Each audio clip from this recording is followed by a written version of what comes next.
Chapter 24. A new character for the king. We traveled all the next day and stopped for a night in a section of the river where there was a town on either shore. The Duke and the king again began to plan how they would trick the people in those towns. Jim said that he hoped that they would not stay away from the raft a long time because he was tired of having to be tied up with ropes and kept in the tent on the raft all day. He was frightened every time he heard anyone come near the raft. We kept Jim tied so that it would appear that we had caught him as a runaway slave and were holding him prisoner until we could return him to his owner. The Duke and the king were afraid to repeat the show that they had performed the last 3 nights, for they feared that men in this town may have heard about the trick that they had played. The Duke said that he would stay on the raft and think about a new plan, while the king and I went to one of the towns to see what the people were like. The king had bought himself a new suit of black clothes, which he was wearing. I never knew that clothes could change a person so completely. In his old clothes, he looked like the meanest man who ever lived, while his new clothes made him look like a grand and good and holy person. The king and I stepped into the canoe. We had seen a large passenger boat about 3 miles up the river, and the king decided to row to the boat and buy a ticket and ride back down to the town where we had left the raft. The king thought that he could make the people in the town believe that we had come from a large city like St. Louis or Cincinnati. I was very excited at the thought of getting a ride on a large passenger boat and began to row quickly up the river toward the boat. We had not gone very far when we noticed a boy walking along the river's edge, carrying some heavy bags. "Where are you going?" asked the king. "I'm going to ride on the passenger boat to New Orleans." "Get into our canoe, and we'll row you to the boat. My servant will help you with your bags. Help this gentleman, Adolphus."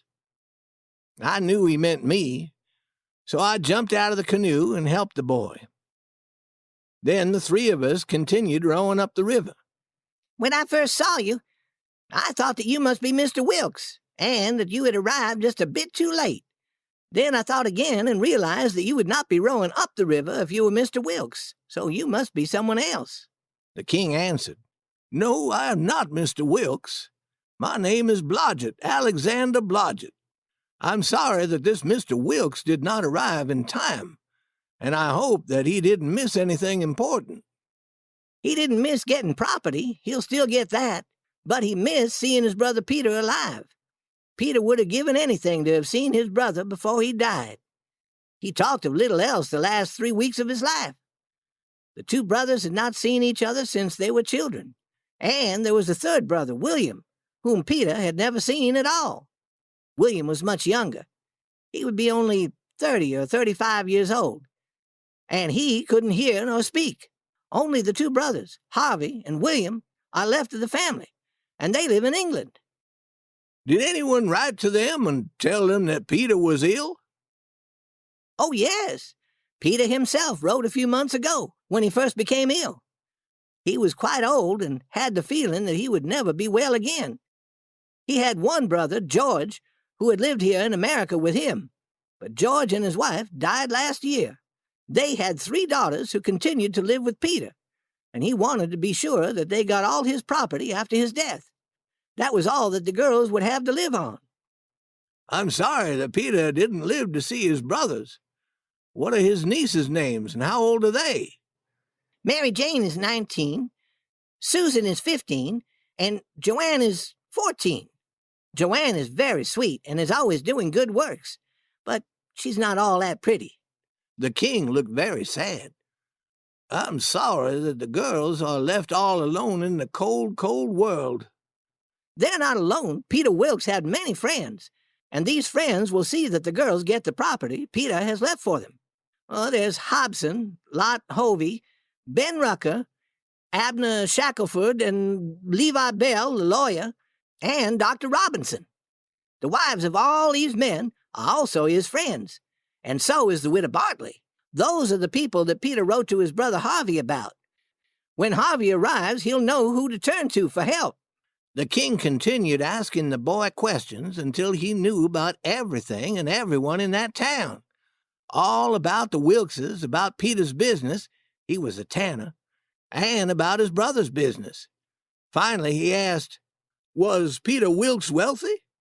"Oh, yes, quite wealthy. He had houses and land and left nearly $4,000 hidden somewhere." "When did he die?" "Last night. His funeral will be tomorrow at about noon." When we reached the boat, the king never said a word about our going on it for a ride. I was disappointed because I had wanted very much to travel on a passenger boat. The boy left us and went on the passenger boat alone. As soon as the boy was gone, the king told me to go another mile further up the river. Then he got out of the canoe and went on shore. He told me that he would wait there, but that I was to take the canoe and go quickly to get the Duke and return with him. He said that I should row as fast as I possibly could. I knew what his plan was, but never said a word. I returned with the Duke as quickly as I could, then hid the canoe. The king told the Duke the complete story of Peter Wilkes, and was already trying to speak like an Englishman. Then he asked if the Duke could act as though he were a man who couldn't hear or speak, and the Duke said that he thought that he could manage that very well. Late in the afternoon, another large passenger boat came down the river. We waved our arms until the boat stopped, then traveled the 4 or 5 miles to the town where Peter Wilkes had lived. Many men from the town were waiting to greet passengers getting off the boat. The king asked if anyone could direct him to the house of Mr. Peter Wilkes. One man spoke softly and gently. "I'm sorry, sir. The best that I can do is to tell you where he had lived until yesterday." The king fell against the man, put his head on the man's shoulder, and cried like a baby. "Oh, my poor brother, gone, dead, and we never got to see him. This is too hard to bear." Then he turned to the Duke and began making signs with his hands, as though he was telling him something. The next instant the Duke burst into tears also. Well, I could see they were starting a new plan to fool these people like they had done to the others. The men of the town felt so sorry for these two that they held him as they cried, then told the king about his brother's last hours of life. The king made signs with his hands as though he were then telling all that he heard to his brother. Then they both began to cry even harder than before. The sight of these two made me feel sick. It was enough to make a person feel shame for the human race.